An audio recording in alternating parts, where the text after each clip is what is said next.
ನನ್ನ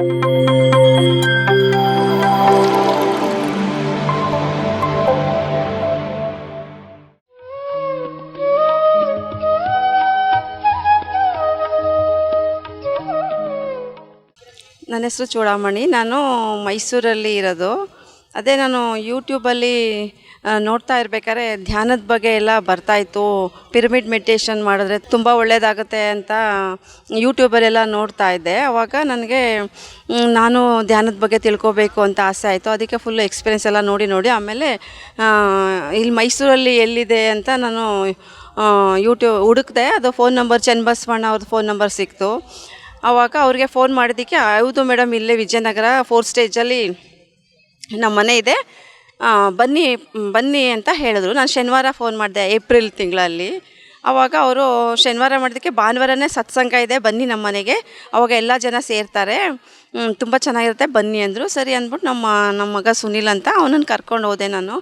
ಆವಾಗ ಅಲ್ಲಿ ತುಂಬ ಚೆನ್ನಾಗಿತ್ತು. ಅವತ್ತೆಲ್ಲ ಸತ್ಸಂಗ ಎಲ್ಲ ಆಯಿತು. ತುಂಬ ಚೆನ್ನಾಗಿ ಹೆಂಗೆ ಮಾಡೋದು, ಮೆಡಿಟೇಷನ್ ಹೆಂಗೆ ಮಾಡೋದು ಅಂತೆಲ್ಲ ಹೇಳಿಕೊಟ್ರು ಅವರು. ಇದರಲ್ಲಿ ಝೂಮಲ್ಲಿ ಓಪನ್ ಮಾಡಿಸ್ಕೊಂಡು ದಿನ ಆನ್ಲೈನ್ ಕ್ಲಾಸ್ ಇದೆ, ಅಲ್ಲಿ ಅಟೆಂಡ್ ಮಾಡಿ ಬೆಳಿಗ್ಗೆ ಸಂಜೆ 2 ಟೈಮು ಧ್ಯಾನ ಮಾಡೋಕ್ಕೆ ಶುರು ಮಾಡಿದೆ. ಬೆಳಿಗ್ಗೆ ಹೊತ್ತು ಮಾಡಿದೆ ಮತ್ತು ಸಂಜೆ ಹೊತ್ತು ಮಾಡ್ತಾಯಿದ್ದೆ.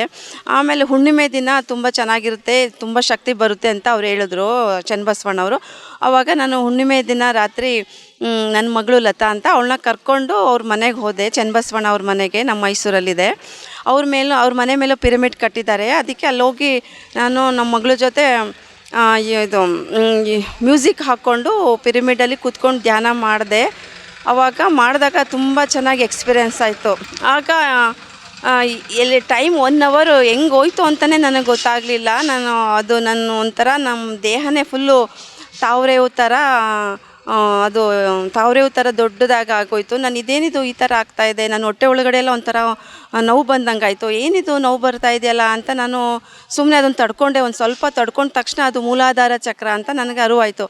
ಅದರಿಂದ ನನಗೆ ಅಲ್ಲಿ ಏನಿದು ಹಿಂಗೆ ಆಗ್ತಾ ಇದೆಯಲ್ಲ ಅಂತ ಸುಮ್ಮನೆ ಅದನ್ನು ನೋಡ್ತಾನೇ ಇದ್ದೆ. ಆಗ ಒಂಥರ ಲೋಟಸ್ ಥರ ದೊಡ್ಡದಾಗಿ, ಲೋಟಸ್ ಥರ ತಾವರೆವು ಥರ ನನ್ನ ದೇಹನೇ ಅರಳ್ಕೊಂಡು ಬಂತು.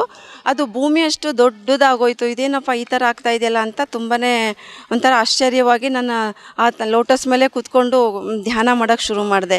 ಅದು ಲಿಂಗದ ಅಷ್ಟೋದಕ ಬರ್ತಾಯಿತ್ತು. ಅದನ್ನು ಕೇಳ್ತಾ ತುಂಬ ಚೆನ್ನಾಗಿ ಧ್ಯಾನ ಆಯ್ತು. ಅವತ್ತು 1 ಅವರ್ ಹೆಂಗೆ ಹೋಯ್ತು ಅಂತಲೇ ಗೊತ್ತಾಗಲಿಲ್ಲ. ತುಂಬ ಖುಷಿ ಆಯಿತು.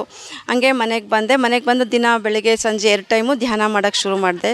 ತುಂಬ ಖುಷಿ ಆಯಿತು ನನಗೆ. ಒಂಥರ ಆಗಲಿಂದ ನನ್ನಲ್ಲಿರೋ ಒಂಥರ ಬೇಸರ, ಒಂಟಿತನ, ಅನಾರೋಗ್ಯ ಎಲ್ಲ ಕಡಿಮೆ ಆಯಿತು. ತುಂಬ ಖುಷಿ ಆಯಿತು. ಹೀಗೆ ಮಾಡ್ತಾ ಇರ್ಬೇಕಾದ್ರೆ ಪತ್ರಿಜಿ ಅವ್ರದ್ದು ಯೂಟ್ಯೂಬಲ್ಲಿ ಅವರು ಏಂಜಲ್ ಥೆರಪಿನೂ ಸಹ ಮಾಡ್ಬೋದು. ಪ್ರತಿಯೊಬ್ಬರು ಏಂಜಲ್ ಥೆರಪಿ ಮಾಡ್ಬೋದು, ಟಾರ್ಸ್ ಹಾಕ್ಬೋದು. ಅದು ನಮಗೇನು ತೊಂದರೆ ಇರುತ್ತೋ ಅದನ್ನೆಲ್ಲ ಆ ಏಂಜಲ್ಗೆ ಹೇಳ್ಕೊಬೋದು ಅಂತ ಹೇಳ್ತಾಯಿದ್ರು. ಇದೇನಪ್ಪ ಏಂಜಲ್ ಅಂದರೆ ಏನಿದು, ನಾನು ಏಂಜಲ್ ಹತ್ರ ಮಾತಾಡ್ಬೋದಾ ಅಂತ ಯೋಚನೆ ಮಾಡಿಕೊಂಡು ಹಂಗೆ ಧ್ಯಾನ ಮಾಡ್ತಾಯಿದ್ದೆ ಒಂದಿನ ಮಧ್ಯಾಹ್ನ.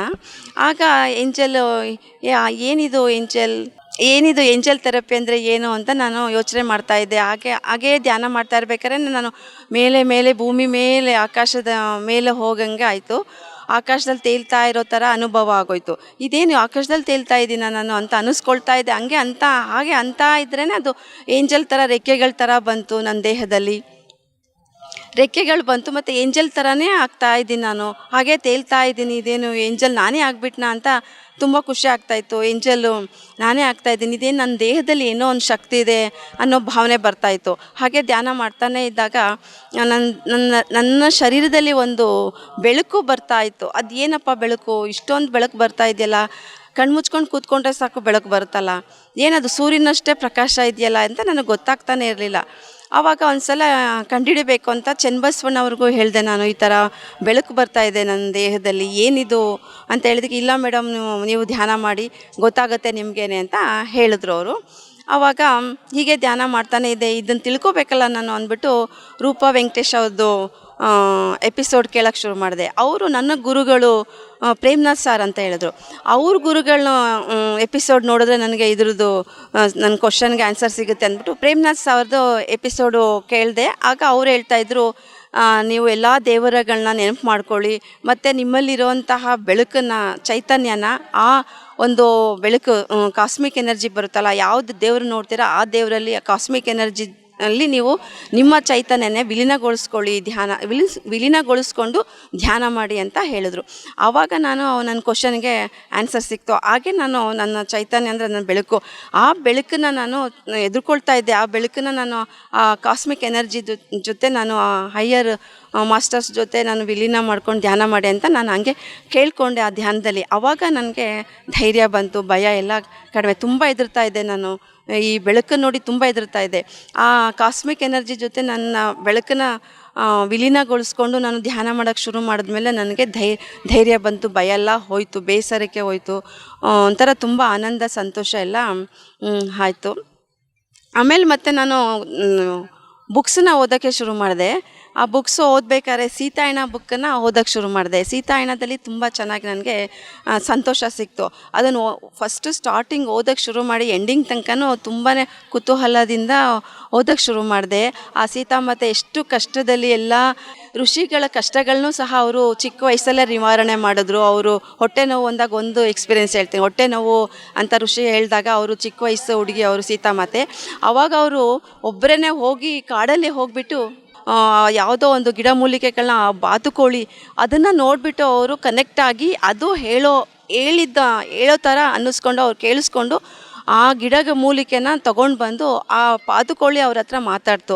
ಅದನ್ನು ತಿಳ್ಕೊಂಡು ಅವರು ಆ ಗಿಡ ಮೂಲಿಕೆನ ಕಿತ್ಕೊಂಡು ಬಂದು ಒಂದಷ್ಟು ಗಿಡ ಮೂಲಿಕೆನ ಕಿತ್ಕೊಂಡು ಬಂದು ಆ ಋಷಿ ಪತ್ನಿಗೆ ಕೊಡ್ತಾರೆ. ಅದನ್ನು ಚೆನ್ನಾಗಿ ತೊಳೆದ್ಬಿಟ್ಟು ಬೇಯಿಸ್ಬಿಟ್ಟು ಆ ರಸನ ಋಷಿಗೆ ಕುಡಿಸಿ ಹೊಟ್ಟೆ ನೋವು ಕಡಿಮೆ ಆಗುತ್ತೆ ಅಂತ ಅವರು ಅದೇ ಥರ ಮಾಡಿದ್ರು. ಆಗ ಅವ್ರಿಗೆ ಅದು ಹೊಟ್ಟೆ ನೋವು ಕಡಿಮೆ ಆಯಿತು. ಆಗ ಅವ್ರಿಗೆ ತುಂಬ ಖುಷಿ ಆಯಿತು. ಇವ್ರಿಗೆ ಗಿಡಮೂಲಿಕೆ ಎಲ್ಲ ಚೆನ್ನಾಗಿ ಔಷಧಿ ಎಲ್ಲ ಗೊತ್ತಿದೆ ಅಂದ್ಬಿಟ್ಟು ಅವರು ತುಂಬಾ ಅವ್ರ ಲೈಫ್ ಫುಲ್ಲು ಅವ್ರ ಗಿಡಮೂಲಿಕೆಗಳು, ಗಿಡಮೂಲಿಕೆಯಿಂದನೇ ಅವರು ಎಷ್ಟೊಂದು ಕಾಯಿಲೆಗಳನ್ನೆಲ್ಲ ವಾಸಿ ಮಾಡ್ತಾರೆ, ಕೊನೆ ತನಕನೂ ವಾಸಿ ಮಾಡ್ತಾರೆ. ಜೊತೆಗೆ ಎಷ್ಟೊಂದು ಕಷ್ಟಗಳನ್ನೆಲ್ಲ ಅವರು ನಂದು ಅಂತ ತೊಗೊಂಡು ವಾಸಿ ಮಾಡ್ತಾರೆ. ಹಂಗಾಗಿ ಅವರು ಸೀತಾಮಾತೆ ತುಂಬ ನನಗೆ ಇಷ್ಟ ಆಯಿತು. ಕೊನೆಗೆ ಅವರು ಪ್ರಾಣನ ಅವರು ಬೆಳಕಿನಲ್ಲಿ ಒಂದಾದಾಗ ನನಗೆ ತುಂಬ ದುಃಖ ಆಯಿತು. ಮತ್ತು ನೀವು ಇನ್ನೂ ಇರಬೇಕಾಗಿತ್ತು, ಅವ್ರು ಜನಗಳನ್ನ ಕಷ್ಟ ಸುಖ ಎಲ್ಲ ನೋಡಬೇಕಾಗಿತ್ತು, ಇನ್ನೂ ಇರಬೇಕಾಗಿತ್ತು ಅಂತ ನಾನು ತುಂಬಾ ದುಃಖಪಟ್ಟೆ. ತುಂಬ ಅಳಕ್ಕೆ ಶುರು ಮಾಡಿದೆ, ಅಳ್ತಾ ಇದ್ದೆ. ನಾನು ನಿಮ್ಮನ್ನು ನೋಡಬೇಕು, ಒಂದು ಸಲನಾರ ನೋಡಬೇಕು ಮತ್ತೆ ಅಂತ ನಾನು ತುಂಬ ಕೇಳ್ಕೊಂಡಾಗ ಅವರು ಹೇಳಿದ್ರು, ನಿನ್ನ ಹೆಸರು ಏನು? ಚೂಡಾಮಣಿ. ನಾನು ಈ ಒಡವೆ ಅನ್ನೋದು ನನ್ನ ಹತ್ರನೇ ಯಾವಾಗಲೂ ಇರುತ್ತೆ, ನೀನೇನು ಕೊರಗಬೇಡ. ಆ ಒಡವೆ ಅನ್ನೋದು, ಚೂಡಾಮಣಿ ಅನ್ನೋ ಒಡವೆ ನನ್ನಲ್ಲಿ ಇರುತ್ತೆ ಯಾವಾಗಲೂ. ನೀನು ನನ್ನಲ್ಲಿ ಇರ್ತೀಯ, ನಾನು ನಿನ್ನಲ್ಲಿ ಇರ್ತೀನಿ ಅಂತ ನನಗೆ ಆದೇಶ ಬಂದಂಗಾಯಿತು. ಆವಾಗ ಸೀತಾಮಾತೆ ನನ್ನ ಹತ್ರ ಮಾತಾಡಿದ್ರು. ನನಗೆ ತುಂಬಾ ಖುಷಿ ಆಯಿತು. ಆವಾಗ ಮಾತೆ ನನ್ನ ಜೊತೆಲೇ ಇದ್ದಾರೆ, ನನ್ನ ಹತ್ರನೇ ಇದ್ದಾರೆ ಅಂತ ತುಂಬಾ ಖುಷಿಪಟ್ಟೆ. 24ನೇ ತಾರೀಕು ಬಂದೆ ನಾನು. ಹೈದರಾಬಾದಿಗೆ 23ಕ್ಕೆ ಬಂದೆ. ಆದರೆ 24ನೇ ತಾರೀಕು ಇದು ಪಿರಮಿಡ್ ಒಳಗಡೆ ನಾನು ಹೋದೆ. ಅವಾಗ ಮಾಡಿ ಮೇಲೆ ಕಿಂಗ್ಸ್ ಚೇಂಬರ್ ಒಳಗಡೆ ಹೋಗಿ ಧ್ಯಾನ ಮಾಡ್ತಾ ಕೂತ್ಕೊಂಡೆ. ಆಗ ಒಂದು 5 ನಿಮಿಷಕ್ಕೆ ತುಂಬ ಚೆನ್ನಾಗಿ ಎಕ್ಸ್ಪೀರಿಯೆನ್ಸ್ ಆಯಿತು. ಪತ್ರಿಜಿ ಅವರು, ನಾನು ಒಂದು 5 ನಿಮಿಷ ಧ್ಯಾನ ಮಾಡ್ತಾಯಿದ್ದೆ ಕಿಂಗ್ಸ್ ಚೇಂಬರಲ್ಲಿ. ಧ್ಯಾನ ಮಾಡಿದ ತಕ್ಷಣವೇ ಪತ್ರಿಜಿ ಅವರು ಮತ್ತು ಅವರು ಸ್ವರ್ಣಮಾಲಾ ಪತ್ರಿಜಿ ಅವ್ರ ದರ್ಶನ ಆಯಿತು. ಅವರು ನನಗೆ ಗಂಧ ಹಚ್ಚಿದ್ದು ಮತ್ತು ಪನ್ನೀರು ನನ್ನ ತಲೆ ಮೇಲೆ ಪ್ರೋಕ್ಷಣೆ ಮಾಡಿದ್ರು. ಮತ್ತು ನೀನು ಧ್ಯಾನ ಮಾಡು, ಪಿರಮಿಡ್ ಕಟ್ಸು, ನೀನು ಜಮೀನಲ್ಲಿ ಪಿರಮಿಡ್ ಕಟ್ಸು, ಪ್ರಚಾರ ಮಾಡು, ದಾನ ಪ್ರಚಾರ ಮಾಡು ಅಂತ ನನಗೆ ಶೇಕ್ ಮಾಡಿದ್ರು. ತುಂಬ ಖುಷಿ ಆಯಿತು.